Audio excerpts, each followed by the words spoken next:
So now let's look at the method of solving systems of equations by using substitution.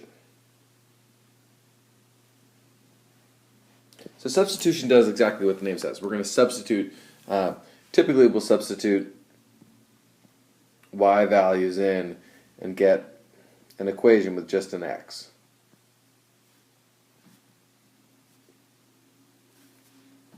What does that look like?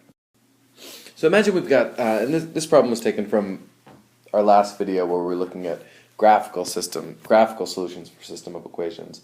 So, imagine we've got these two equations, and just as a reminder, one of them looks something like this. That's my 2x plus 3. One of them looks like that. That's my negative x plus 6. And there's some point that's the solution for both of them. And where they intersect, at that intersection, they're going to share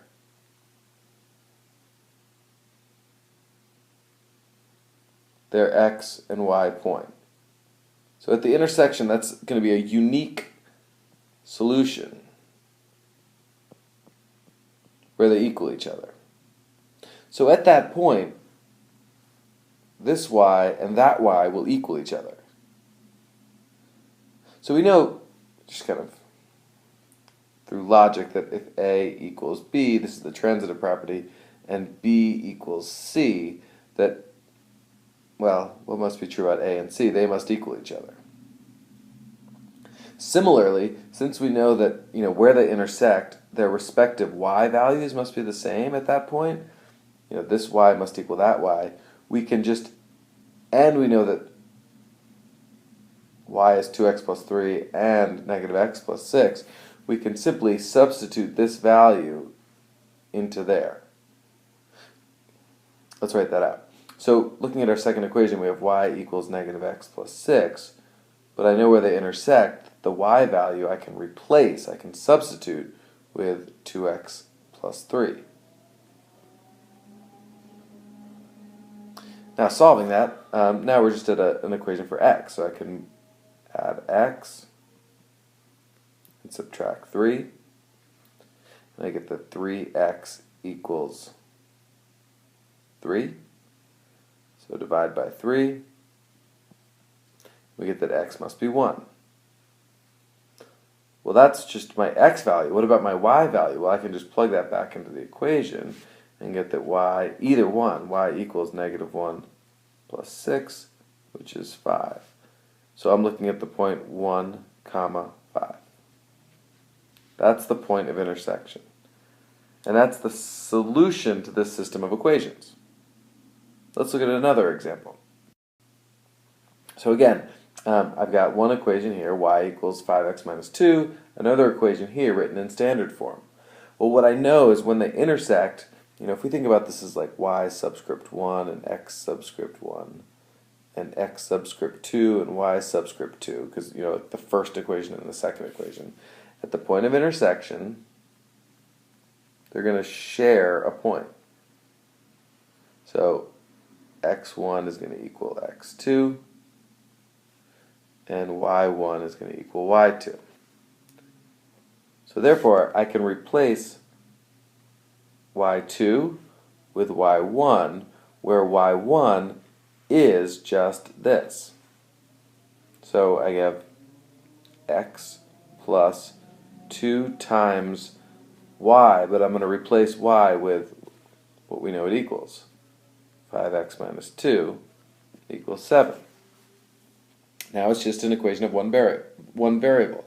So I have x plus 10x, distributing the 2, minus 4 equals 7, combining like terms, 11x, and adding the 4 over, I get that x equals 1. And then to find out what y is, I can just take that x value and plug it into this equation, and we get that y must equal 5 times 1 minus 2, or 3. So the solution is the point 1 comma 3. So that's my answer. Okay, we're going to look at one more example of a word problem here. It says there are 182 ninth graders and 10th graders next year. So we know that there are 7 more 9th graders than 10th graders. So how many 10th graders are there? So we could say let x equal the number of 9th graders and y equal the number of 10th graders. So what we need to do here is extract an equation. Well, we know that there are 182 9th and 10th graders, so we know that x plus y must equal 182. And there are 7 more 9th graders than 10th graders. So the number of 9th graders minus the number of 10th graders equals 7. So what we were able to do is extract our system of equations. Now this isn't as easy to do because it's we don't have one set up, y equals this or x equals this. But this is a good point. We don't always need to substitute our y values in. I could take this equation and solve it for x. So I could add y over. I have x equals 7 plus y. And I could take this value of x, because that's what x equals, and substitute it in up here for x. So when I do that, I have 7 plus y equals 182.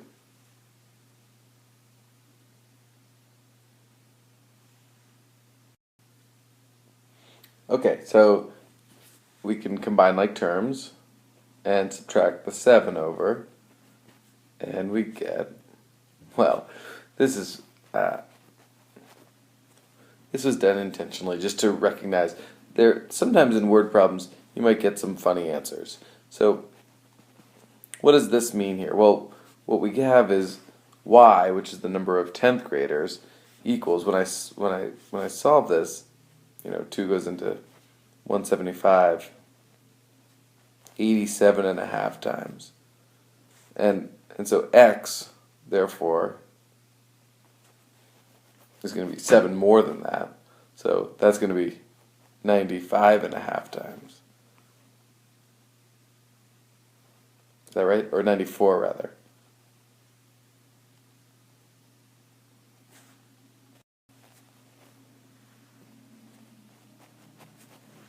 So that should be 94. So what's going on here? I don't know. Clearly this isn't a possible solution because this implies that there's a half of a student that is in the 9th grade and a half of a student is in the 10th grade. Well, there's our answer, but it doesn't really make sense. So what you saw here is when you include word problems, the idea of in the word problem like this, the key thing is to extract the equation, and then once you have the equation, just solve the system of equations. But once you get down to an answer, you need to make sure that it makes sense. So we know that there must be some sort of error here because I was getting half a person in each grade, and clearly that is impossible. So I've added this in there just to be cautionary when you get results.